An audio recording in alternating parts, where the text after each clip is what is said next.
Hey, Brittany. Karen, how are you? I'm hanging in there. How about you? Okay. I like it. I too am hanging in there. I've been taking some free classes at Harvard. Nice. Yeah, it's been Uh-huh. pretty cool. I mean, Harvard's been in the news, and I mean, of course, Harvard is well known. It's one of the oldest Ivies Mm-hmm. in the United States. But I started taking classes after seeing that Harvard got a restraining order. Did you see this? I totally saw that. But even in regard Yeah, to the classes, it felt like the ultimate clapback. All right. Like the totally. administration was like, here's some free courses on, the Constitution for everybody to take advantage of. I was like, Yes. that is so Yes. incredibly smart. Biggest troll. Absolutely. You know, when I was in undergrad, I had this fantastic professor who I don't think is still living, Jonathan Lurie, Mm. and he taught like an intro to law course. He's one of the reasons why I ended up in law school. And one of the things that he required of everyone, especially if you were in the pre-law society as I was to carry around a pocket constitution. Mm. And it is something that I've continued to do even today. You can carry it around on your phone, of course. They have apps where you can download the Constitution. Yeah. And I think that is because, yeah. Let me see if this is it. Yeah, here we go. Yep. Yep. You never know when you'll need it. Mhm. And it's always good to have on hand so that you never have to rely on someone else telling you Mm-hmm. what it says. You can just look for yourself. Yeah, that's true. That's true. Yeah. But it feels like it's under assault these days in so many different ways, right? And Yeah. Harvard is at the center of, some aspects of it. Yeah. I mean, I'm a huge fan of, and this is just harkening back to my childhood, Schoolhouse Rock. Mm-hmm. Right? I'm just a Bill, and there was so many cool ways to focus on and to remember what it means to be a U.S. citizen, what the Constitution means, what the protections are for people who are not U.S. citizens or not yet U.S. citizens. So, for those who may be listening and have a scant idea of what we're talking about, a federal judge issued a TRO, or a temporary restraining order, which blocked the current administration from being able to revoke Harvard University's ability to enroll international students. Now, the current administration says that these international students are from countries that are not friendly to the United States, and they allege that they pay nothing toward their students' education. And, Harvard, which again is a private university, it's not a public university, they argued that the administration's revocation, their ability to revoke the ability to enroll international students, is a blatant violation of the First Amendment. And if you're a little bit rusty on what the First Amendment is, that's your ability to have protected free speech. I don't know if you wanted to read a little bit of the First Amendment out, and I always want to be clear that all speech is not protected. That always would be very, very clear. There's a difference between what protected speech is and unprotected speech. So unprotected speech are things like hate speech or incitement. The famous example is you can't yell fire in a crowded movie theater where there's no fire present. That is not protected free speech. However, I found it if you want me to read it. Oh, please do. Okay. Congress shall make no law respecting an establishment of religion or prohibiting the free exercise thereof or abridging the freedom of speech or of the press, or the right of the people peaceably to assemble and to petition the government for a redress of grievances. Mm-hmm. To petition the government for redress of grievances. Yeah.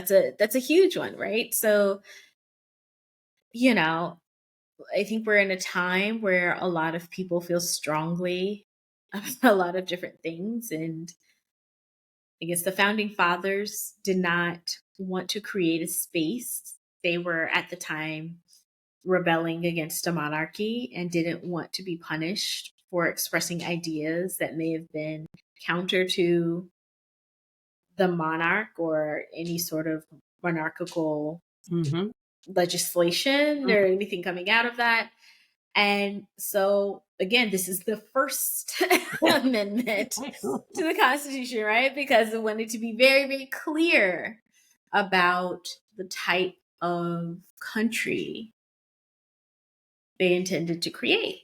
And so Harvard is saying that the government is, by trying to control who Harvard admits, they're trying to control Harvard's governance, their curriculum, and their ideology of its faculty and students. And they're very, very concerned about what could be considered to be broad overreach.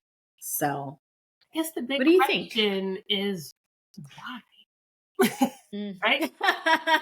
Why do you want to control the governance and curriculum of universities?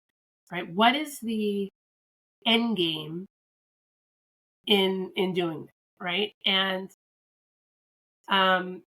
what that says to me is if you want to control, I'm going to specifically talk about the curriculum, that means you want to control what people learn, right? Mm. And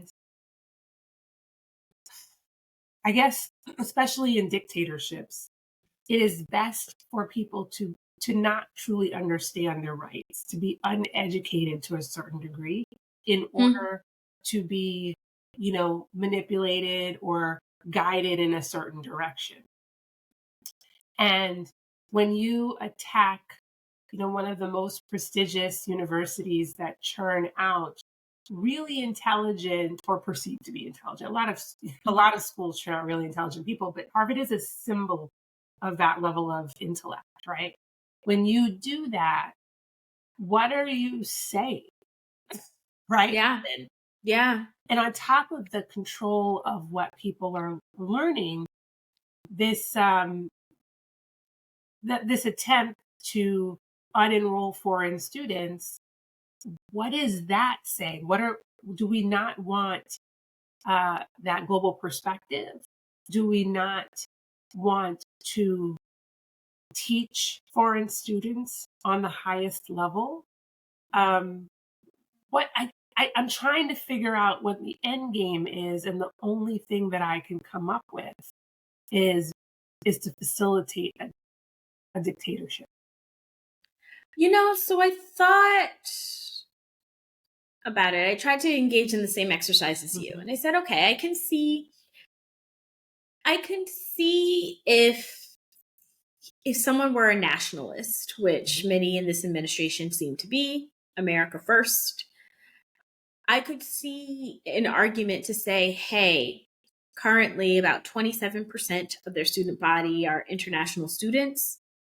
We want Harvard to invest more in homegrown students, right? We want Harvard to admit more US citizens into their student body. Let's say that's what they were doing. I then have to wrestle with the fact that in April, they froze about 2.2 billion in grants and contracts Mhm. to Harvard because Harvard didn't agree to the policies that they demanded when it came to hiring and admissions. Right. And I have to assume that some of those policies, because the administration has been staunchly anti DEI, that some of those policies would have mandated that Harvard no longer hire or consider people of varying backgrounds, even if they are US citizens, because So we're not a homogenous nation. is reading between the lines, is it trying to compel Harvard to maybe roll back to the olden days, right? Mm, When universities only admitted white males, mm, right? And again, through that controlled educational and controlled curriculum, right? Educate this particular group, right, in a particular way of thinking that is America first. And look, America first in its name, right, is not terrible. I just didn't realize it meant America only. mm. And Interesting.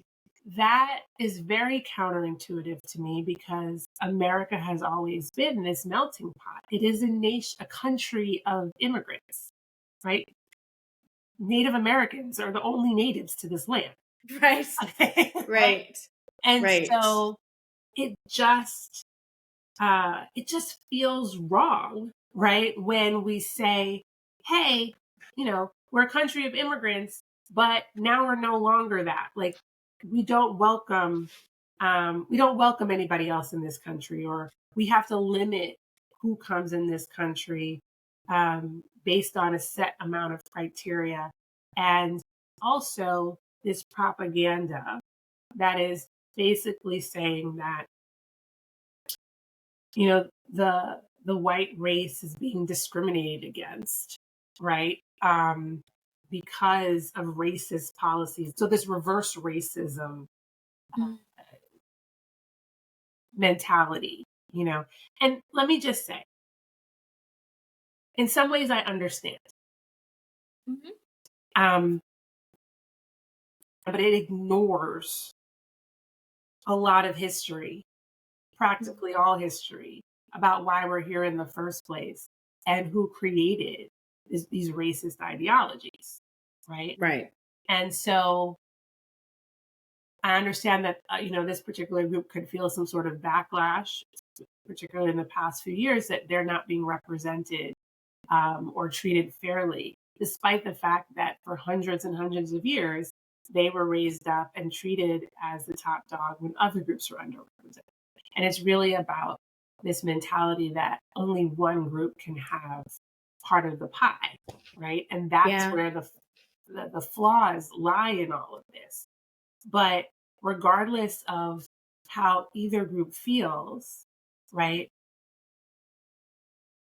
doing to one group what someone did to the other is not right. Yeah. And I want to be very clear that people who are identified as white, according to a census or whatever, are not the only people who are Americans, right? Um, that's just inaccurate. I know people who look like us whose families have been here since the 1800s. Mhm. I know people who are Italian Americans or who are identified as white and who said, oh, my great great great grandfather came here in 1913. And, that thus began our journey and thus began our Americanness. So if we are truly saying America first, to your point, right? The only people who can truly say, hey, I've been here since the beginning are indigenous Americans. But when does that start? How does that start? What does it mean to be American, and what value does that hold when it comes to gaining an education? And I also want to be clear that we are not, the United States is not the only country that's wrestled Right. with this. There have been other countries that have seen an increase in immigrants and really had to ask what that meant. France is a Mhm. country that comes to mind because I would say in the past 15 years or so, they saw a huge uptick in immigrants into France. And there seemed to be a lot of anti-Muslim sentiment Mm-hmm. from French citizens. And their response, and I've spoken about this with friends who live in France who said, oh, well, yes, there are some people who are, who are being prejudiced. And there's this very clear sense of uh, nationalist pride, right? We want you to be French. So if you are here, you speak French, you engage in the same customs, and you prioritize being French over every other identity that you have. Mm-hmm. Now, if we look back at the United States, we don't have an official language, Mm-hmm. right? So we can't say speak American. People do say it, but it's inaccurate. Right. But what is it? But again, my question, what does it mean to be American? What value are you bringing to class being an American? Because there's so many different narratives of what it means to be an American. And I think that's what makes it great. That's exactly the point, is Yeah. there is no one definition of America. America is a hodgepodge of different cultures. It is a place that you're supposed to be able to come and bring your, for lack of a better term, authentic self and live that in America and add Mm-hmm. to the melting pot. Like it's a big recipe that keeps, just growing, and you keep adding different flavors to it, right? And it just makes it taste and feel better, right? America is seasoned, okay, essentially. Yeah. And, that's one of the things that everyone loves about it. Yeah. If you just look at New York City as just an example of different neighborhoods where you can go and have these different cultural experiences and feel like you have traveled to different countries through the food and the music and the interactions that go beyond that surface level stuff. You really get to appreciate that there is not just one way of being. And then there's also like the interconnectedness as you have cultures mix and mingle, either through friendships or marriage or whatever the Mm-hmm. case may be. You create this new fabric of identity, right? And it connects us in so many different ways. And I think that there's a beauty in that connects us as human beings that have different experiences that we can share with one another, rather than being a place that is known for having one specific experience that everyone must have, right? Right. And maybe there are places out there that that's exactly what it needs to be, but that to me is not America. That's not how it was born. That's not how it was grown. And for it to now turn into something homogenous feels just counterintuitive to how it grew up in the first. I love that point. I've seen different descriptions, right? So we all say the melting pot, but I've also seen people say, okay, it's not as much a melting pot; it's more like a mixed salad, right? Okay. Got some tomatoes, you got lettuce, you got all of these things coming together. They still remain the same, right? Just because you mix the tomatoes and the carrots and the lettuce together doesn't mean that they cease being tomatoes and carrots and lettuce, right? Rather, they come together. But as you were speaking, I was just thinking, and maybe I'm just hungry, but I was like, I think America's kind of like a 7-layer dip. Oh, okay. Because again, each layer is its own distinct self. Mm-hmm. And unfortunately, we do have hierarchies, right? Societal hierarchies here. But the point is, when you scoop it all out, all the flavors together go really well. Yeah. You wouldn't just want a dip that was just sour cream. Right. You wouldn't just want a dip that was just, avocados, just nothing else, right? Just completely mashed avocado. It's the melding and the mixing and all of the flavors that go well and makes us stronger, Yeah. Like, my challenge today, I think, to our listeners would be, I would like for listeners to go a day only using the products. If we're saying America first, and if we're saying that the only people who have good ideas are white men, right, who identify as American, Right. go a whole day and only use technologies, systems, inventions that have only been created by white men. Wait, you don't think that might be kind of easy? I don't know.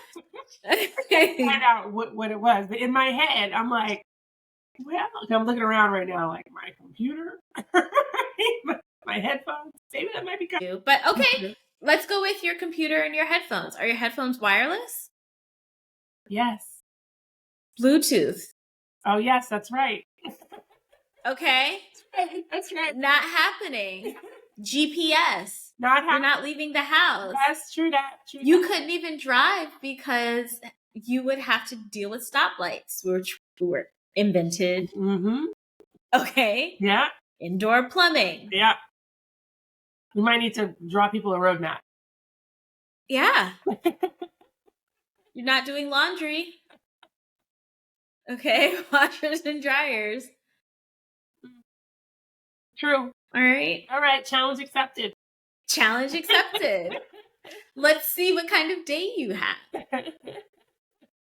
And so again, I think it's really, really important for us to question whether or not that makes sense. To think, okay, if I only went by this. Yeah. I think people may argue, though, because there's always a counter, right?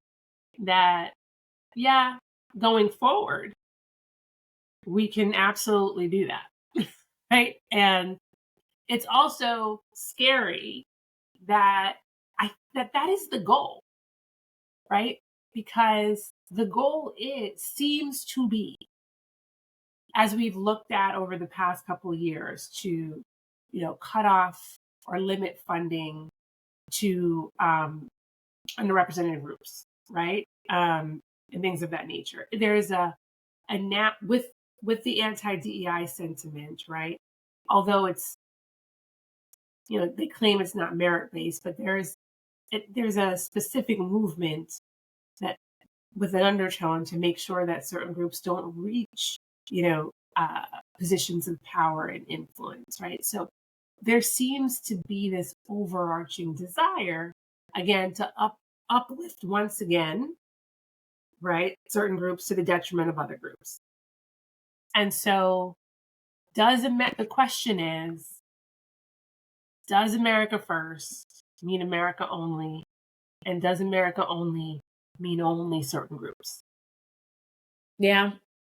I mean, yes, America only means only certain groups. And that's unfortunate because there are so many other groups that are patriotic, invested in this country, want to see this country succeed, want to see this country thrive, want to be part of and critical to that success. Yeah. And have been. And have been. So I just did a really quick Google, everyday technology invented by women. Dishwasher, windshield wipers, home security system, electric refrigerator, Wi-Fi and GPS, Hedy Lamarr, of course, caller ID, and call waiting. Portable fax, the touch-tone telephone, solar cells, fiber optic cables, so no Wi-Fi, no internet, no dial-up. All right. So there's that. And then, of course, if I go for Black Americans, Mm-hmm.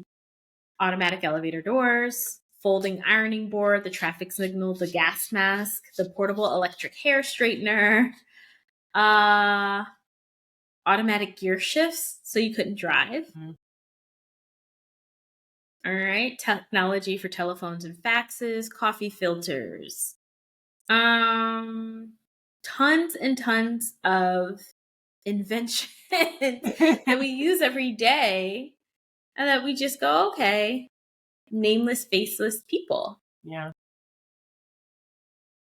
Yeah. And it's also a shame that, we see our history, Black history in particular, um, under attack, right? I think I just read that the Boston African American Museum, or the African American Museum in Boston, just got its funding cut, right, under the anti-DEI agenda. Right. And, those types of moves are, again, just very telling and frustrating, because why is Black history anti-DEI, right? So all of these things that you're just listing, even for women, if no one knows that these people existed, that they were contributors to society, if you can't see it, you can't believe it. It just feels like another, you know, check mark on this list of controlling what people know about themselves, right? Controlling the educational system. And we can see remnants of that, right, from our history, and especially during slavery, when they didn't want enslaved people to read or write or to know anything, because that was a level of control.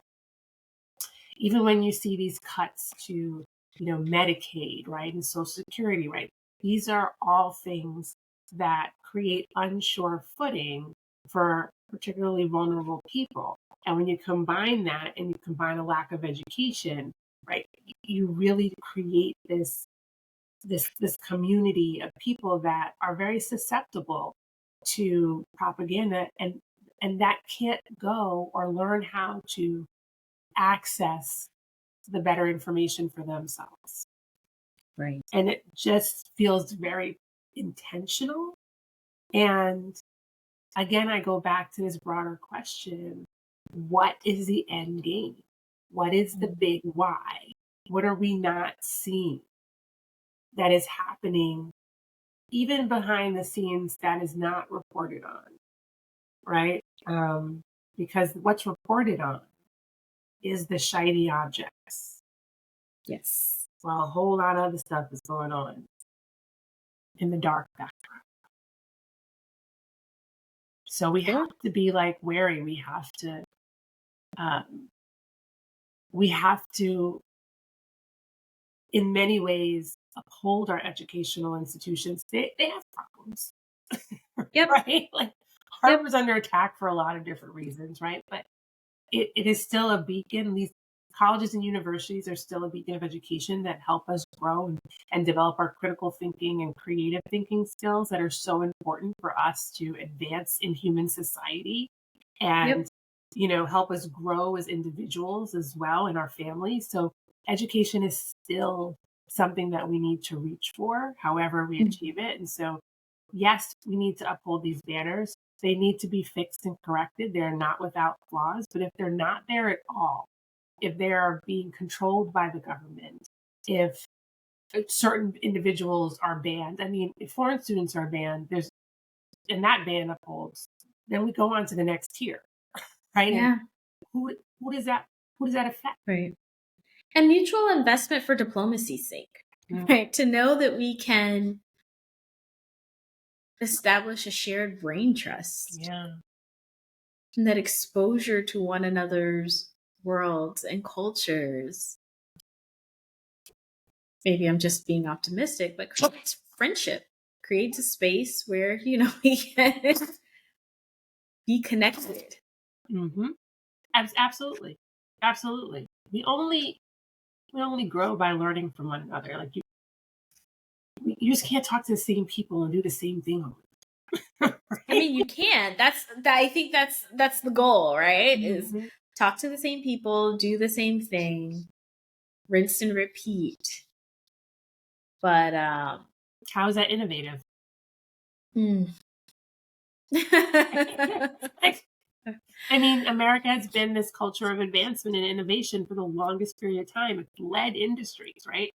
Since And it began, yeah, right? America is a baby country. The yeah. United States is a baby country because of people's innovation and ingenuity. Exactly. So what does that look like in the future? Or maybe are we just wrong?